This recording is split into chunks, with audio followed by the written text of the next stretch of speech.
So tell me a little bit about your business. What happened in 2018? What were you doing before 2018? And then what was the defining moment where you're like, all right, we're going to go build out Quality Electric?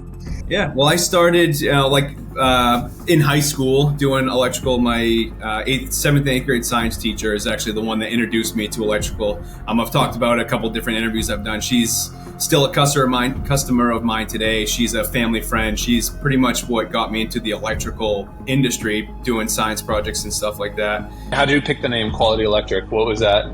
Was that part of the master plan, or that was where you were headed? I really wanted to emphasize the quality, and that it kind of came pretty easily to me. Honestly, I don't even think I had any other options. I'm pretty sure it was the only option I had right from the beginning.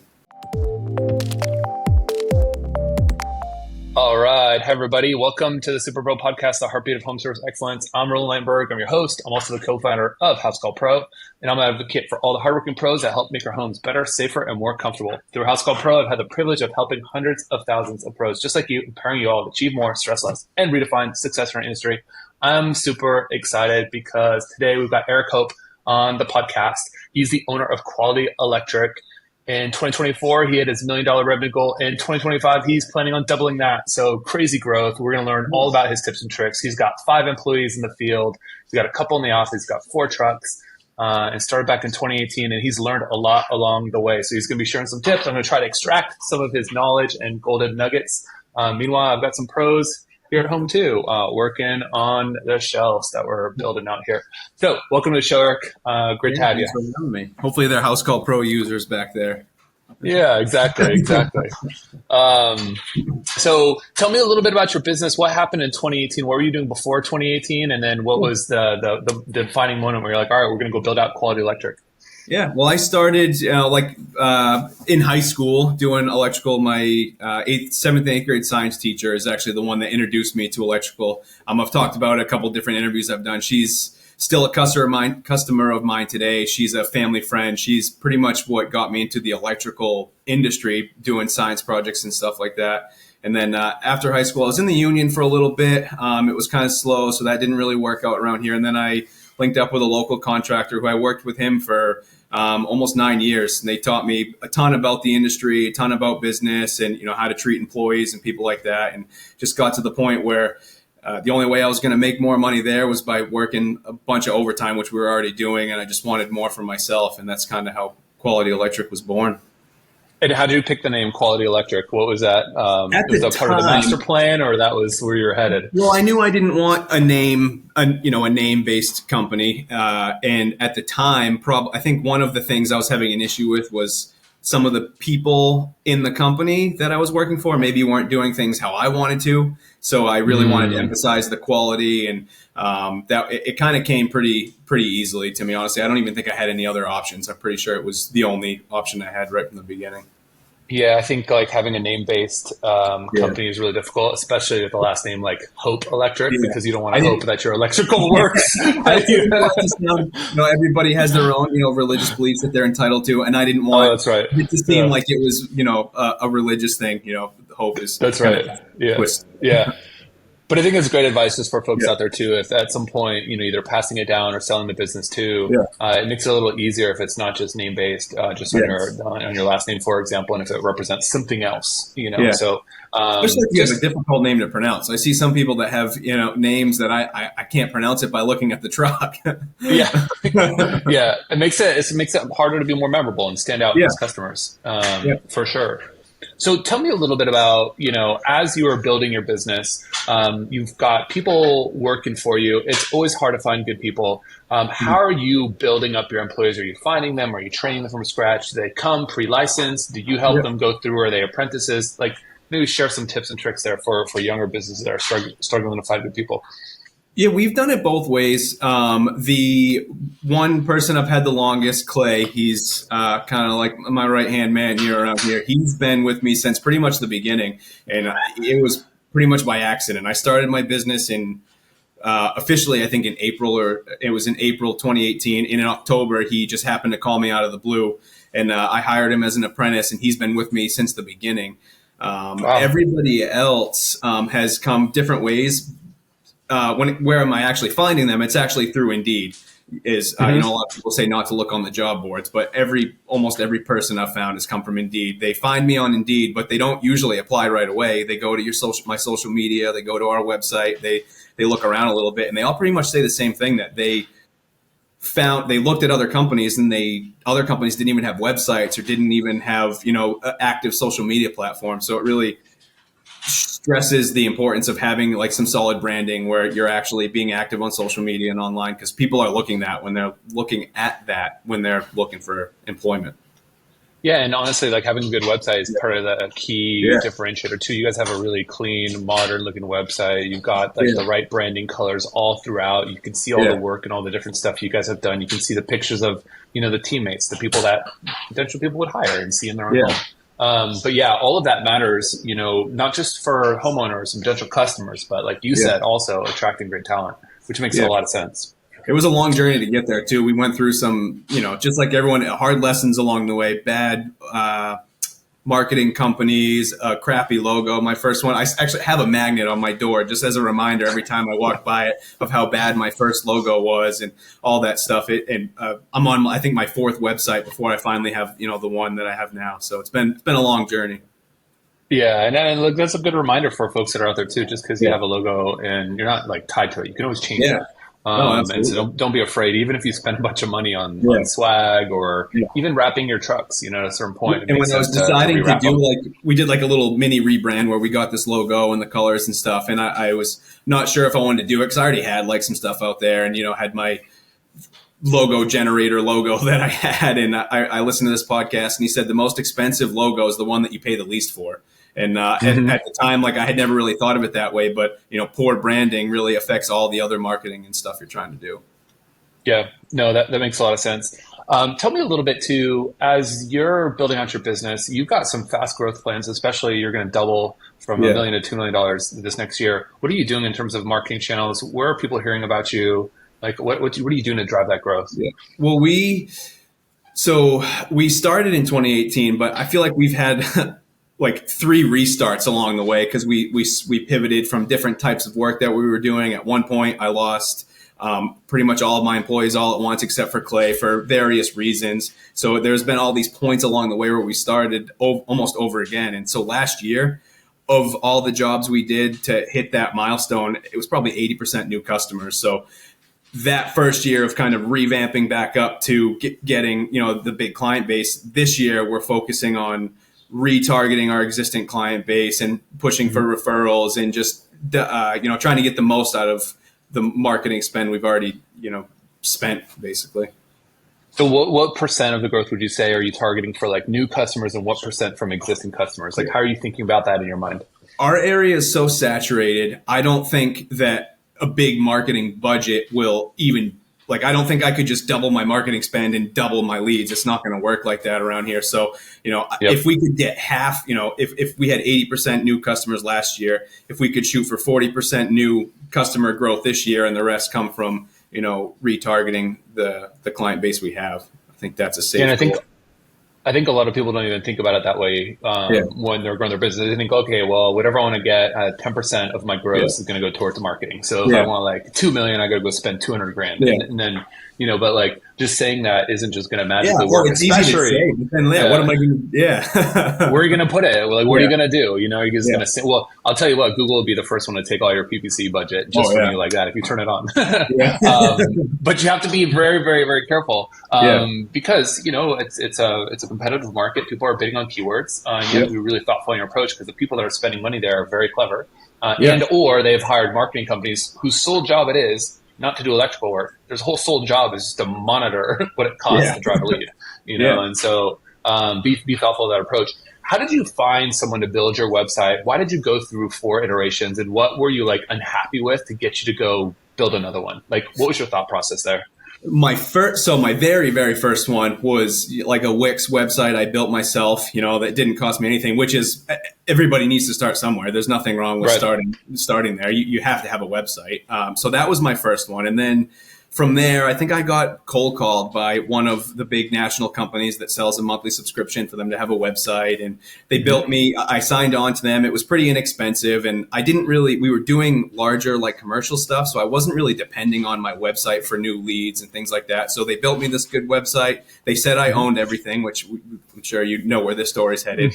And life went on. And then once we started to shift away and I needed more new customers, I started really looking into I was with them for like 2 years, and you looked at my day one rankings and my 2 year later rankings, and they were the same, if not even a little bit worse. So I started shopping around, and that was when they ended up basically holding my website hostage. Had to find somebody on Fiverr.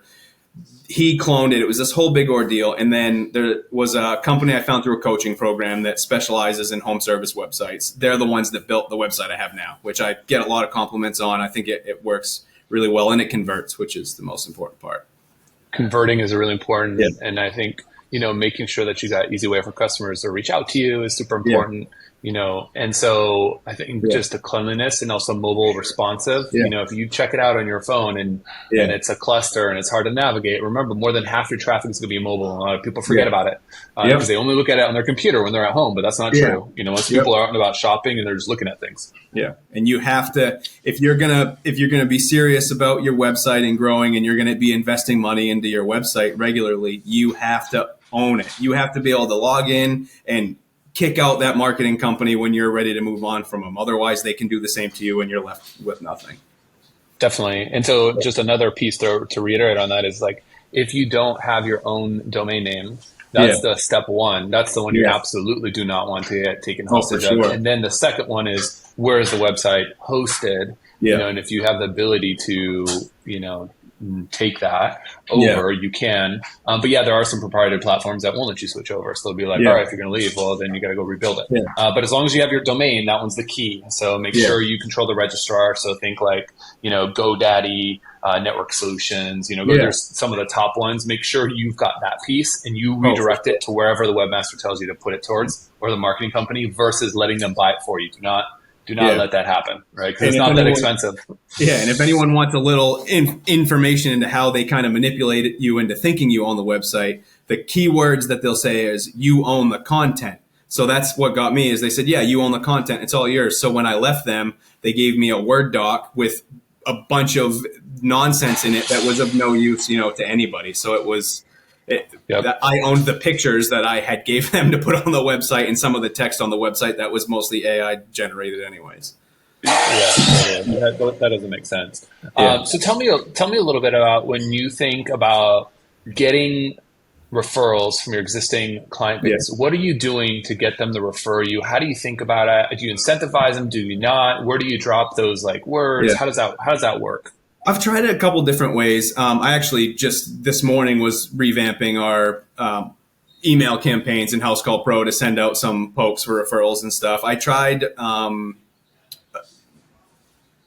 doing like a gift card kind of like promotion thing, but I really don't think that makes much of a difference. I think if from what I've seen, if you do a good job and you make your customers really happy, they're more than willing to pass your name on to their friends and family, because then they're the hero when their neighbor needs an electrician and they can give them the name of somebody who then comes to help them. They're the hero in that situation. So people love to refer good companies.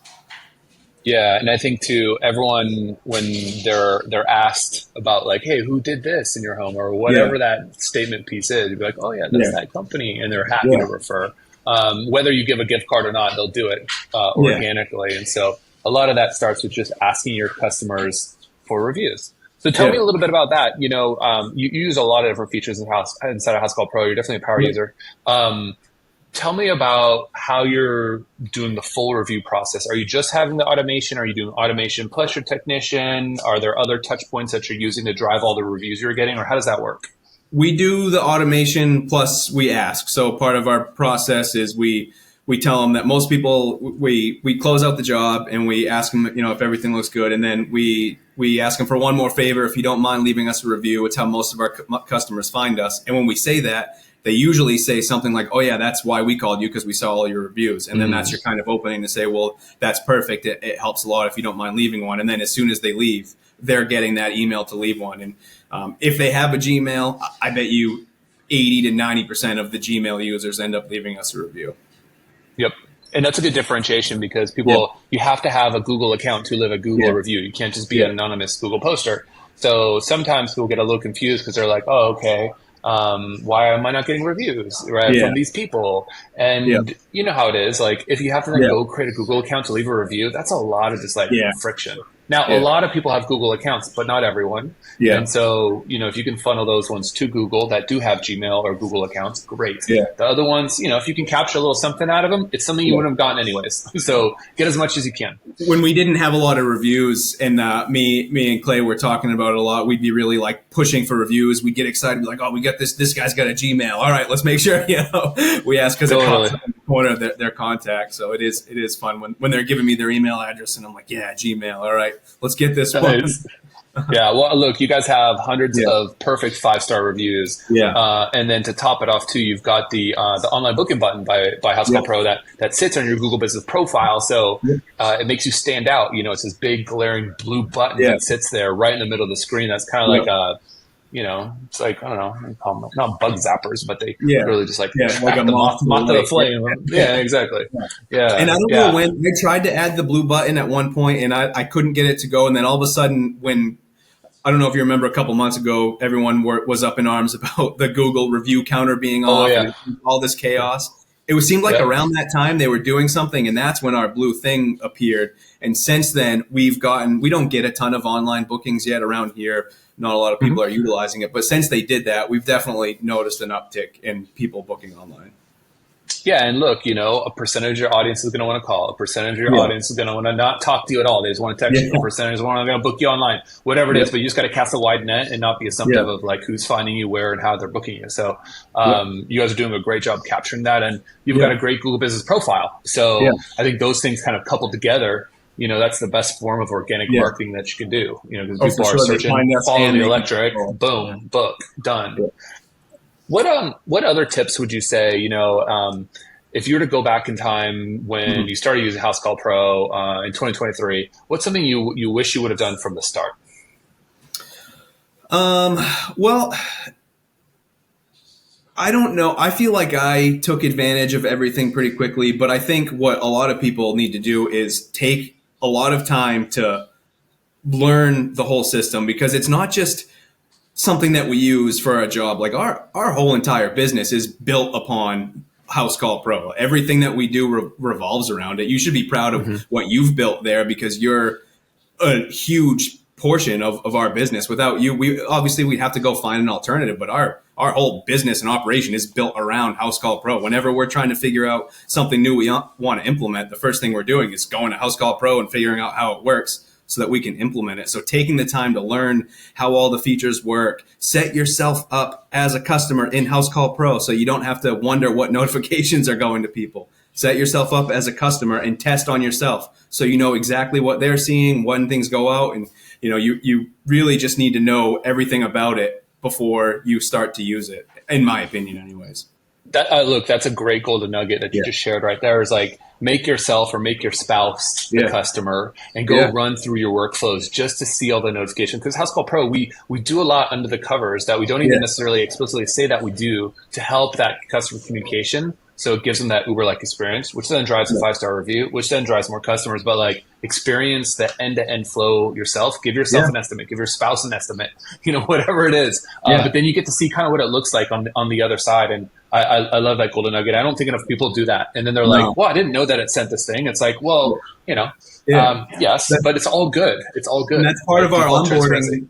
When we hire a new customer a new employee, I create them as a customer and I put their email and their phone number in there. And so when I sit them down, I go over how everything works, and they make their own estimate. They get to see it all. So they know exactly, when I hit this button, this is the notification that goes out. They all know. So it really just makes things easier.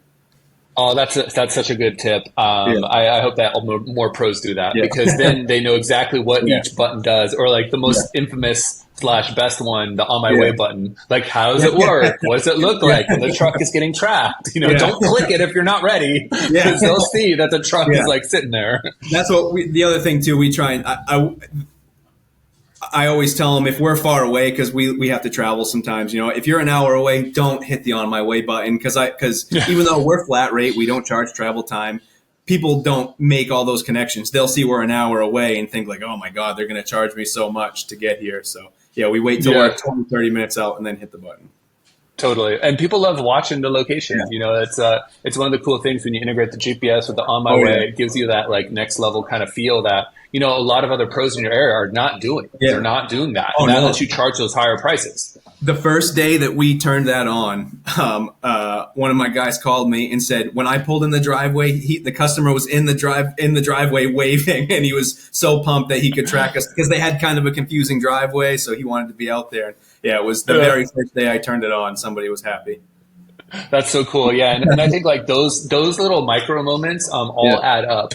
And it might not be entirely noticeable, but that's the reason why you can get away with pricing, on yeah, a premium level because those customers aren't receiving that level of service anywhere else. And no, so yeah, keep mind of those things and make sure your electricians or your technicians are yeah, clicking that button because it, oh it yeah, might seem like just a little button, but it makes a world of difference at the end. You'll see their conversion rates go up. You'll see the average yeah, tickets go up, like all the other components that go into running a successful business. yeah, yeah, and and also like we know we're not the cheapest around. We're also not the most expensive. But so when we go to a customer's house and all those little baby steps, they called and they got to talk to somebody. It was even after hours. We use House Call Pro Assist, so they can call after hours and get booked. So Yep. they were able to call, get on the schedule. They get the notifications. They get the on my way. They get the tracking. They get all that stuff. We give them an estimate right on the spot, and maybe we're substantially more expensive than the other quote they got, but they're thinking about all these other things. Maybe it took them 2 weeks for that other guy to get back to them, or all these different things that Yeah. they do notice all of it. So it really does help.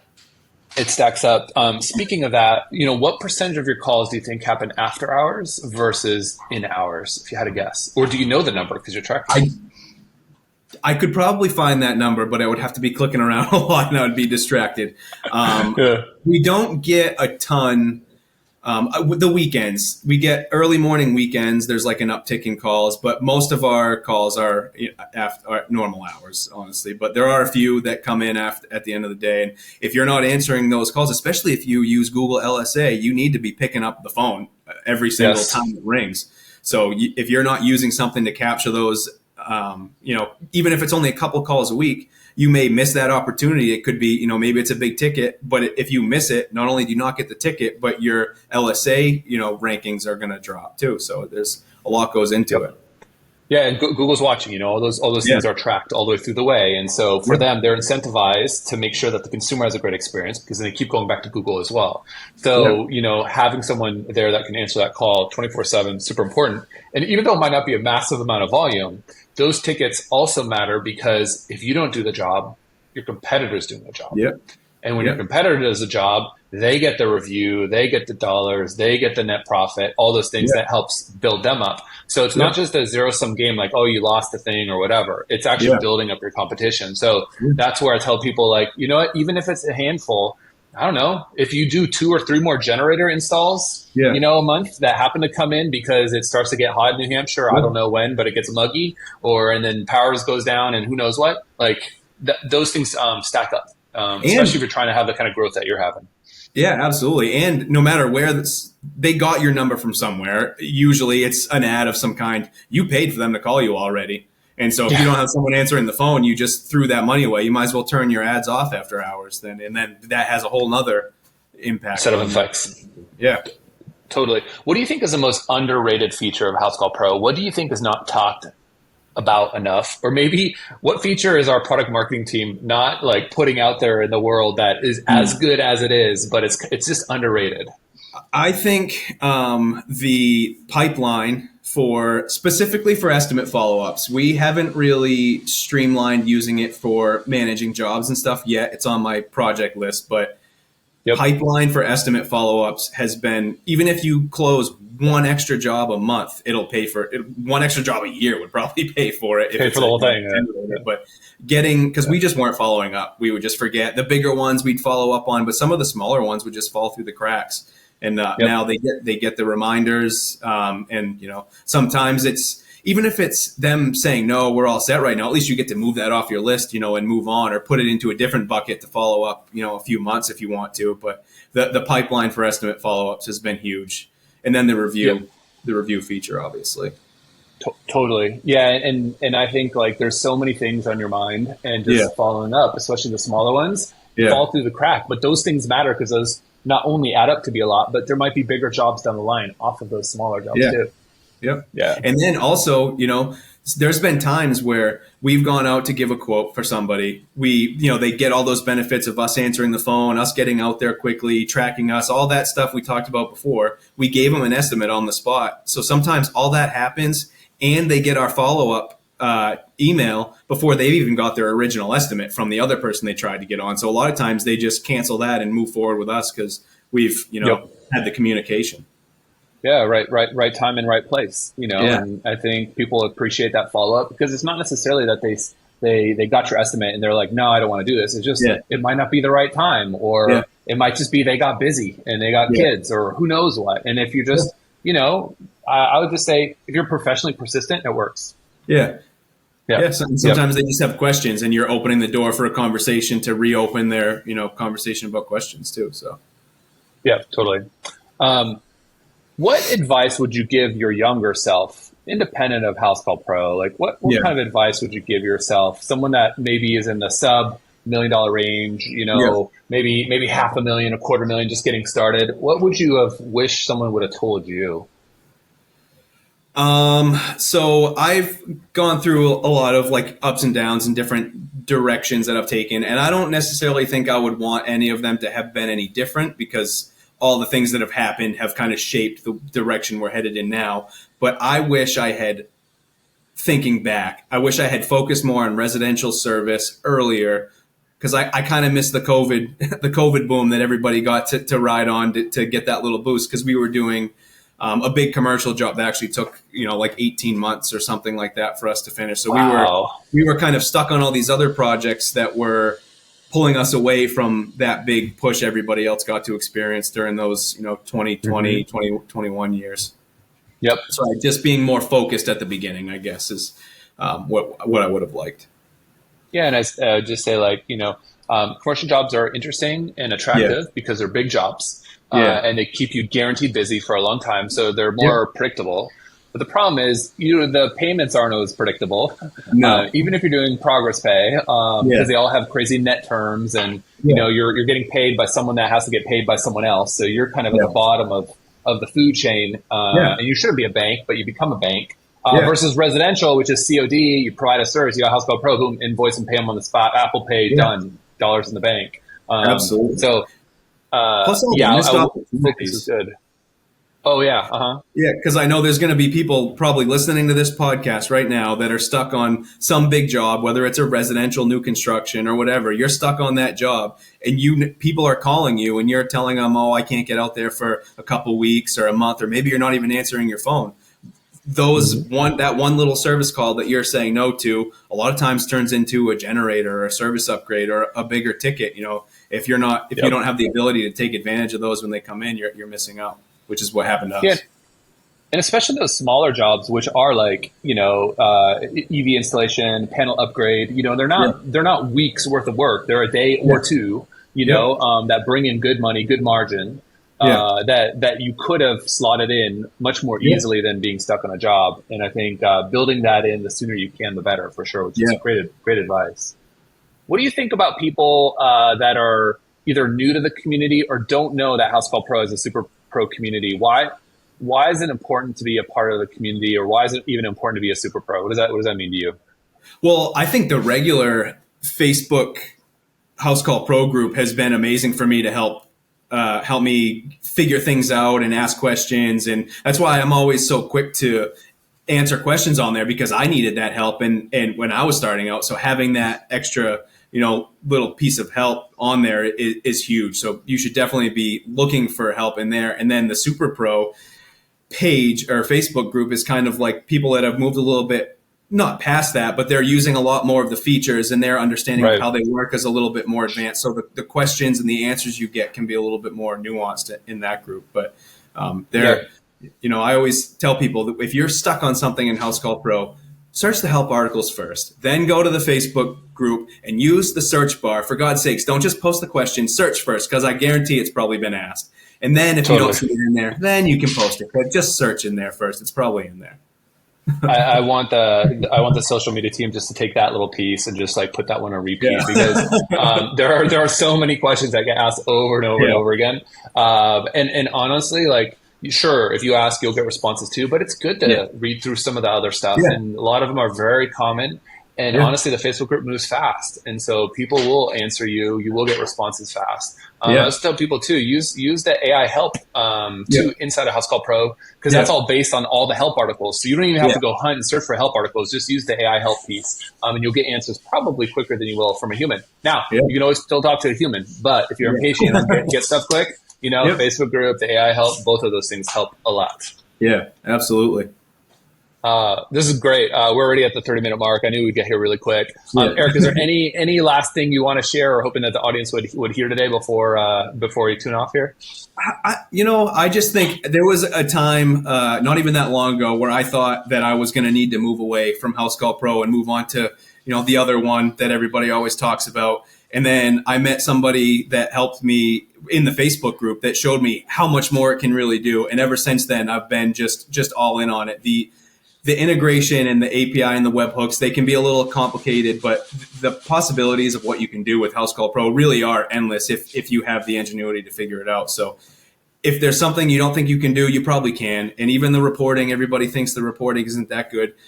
It's the way that you're putting it in. You got to use the tags, even though nobody wants to. You got to use tags. You got to use job fields. And if you do that right, you can get almost any information out of House Call Pro that you want. So just learn how to use it. That's awesome advice. I mean, we built House Call Pro for that $0 to $10 million range and be as affordable as possible, which is why we've grown at the speed that we have. So if you ever feel like, you're not getting the KPIs or reporting that you want, guaranteed you can get it. And it's good data in, get you good data out. So a lot of people are like, well, it doesn't work. Well, are you tagging anything? They're like, no. Well, it's like, how would it know?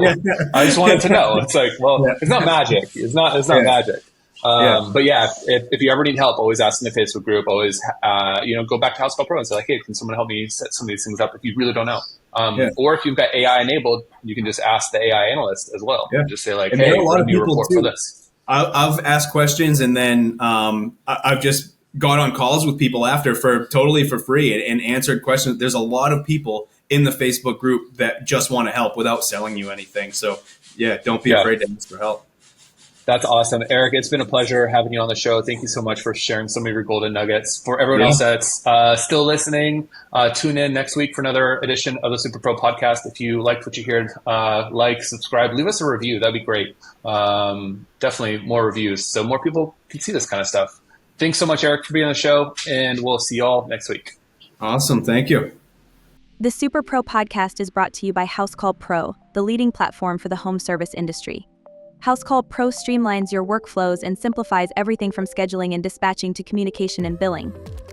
Unlock the full potential of your home service business with House Call Pro. Work smarter and more efficiently with streamlined workflows and detailed analytics. Win more business and serve your customers well, every single time. Join more than 40,000 home service pros who have already revolutionized their businesses. Work smarter with streamlined workflows, get organized with centralized information, and scale your business your way. Learn more at housecallpro.com.